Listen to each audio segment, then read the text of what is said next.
एक छोटे से कस्बे में अमित नाम का एक लड़का रहता था। बचपन में ही पिता की मृत्यु हो जाने के कारण परिवार की आर्थिक स्थिति बड़ी दयनीय थी। अमित की माँ कुछ पढ़ी लिखी जरूर थी, लेकिन उतनी पढ़ाई से नौकरी कहाँ मिलने वाली थी। सो घर घर बर्तन मांजकर और सिलाई बुनाई करके किसी तरह अपने बच्चे को पढ़ा लिखा रही थी।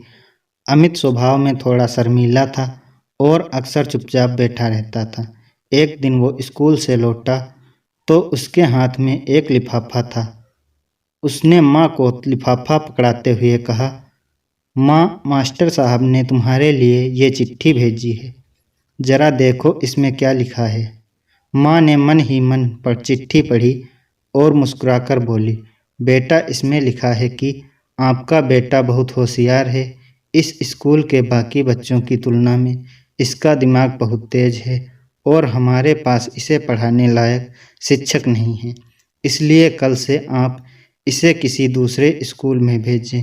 यह बात सुनकर अमित को स्कूल ना जा पाने का दुख तो हुआ, साथ ही उसका मन आत्मविश्वास से भर गया कि वो कुछ तो खास है और उसकी बुद्धि तीव्र है। माँ ने उसका दाखिला एक स्कूल में करवाया। समय बीतने लगा। अमित ने खूब मेहनत से पढ़ाई की।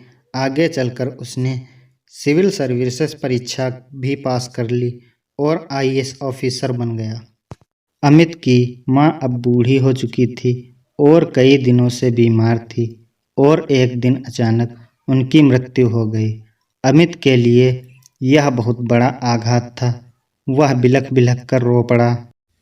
उसे समझ नहीं आ रहा था कि वह अपनी माँ के बिना कैसे जिएगा।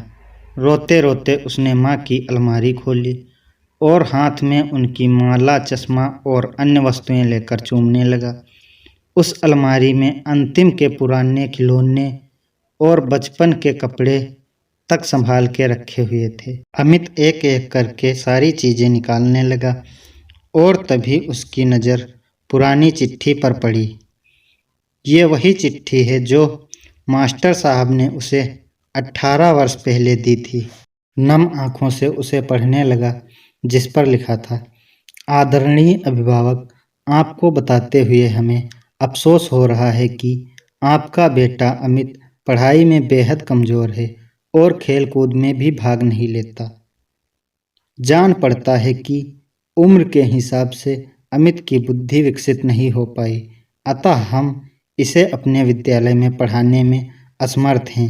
आपसे निवेदन है कि अमित का दाखिला किसी मंदबुद्धि विद्यालय में कराएं अथवा खुद घर पर ही पढ़ाएं। धन्यवाद।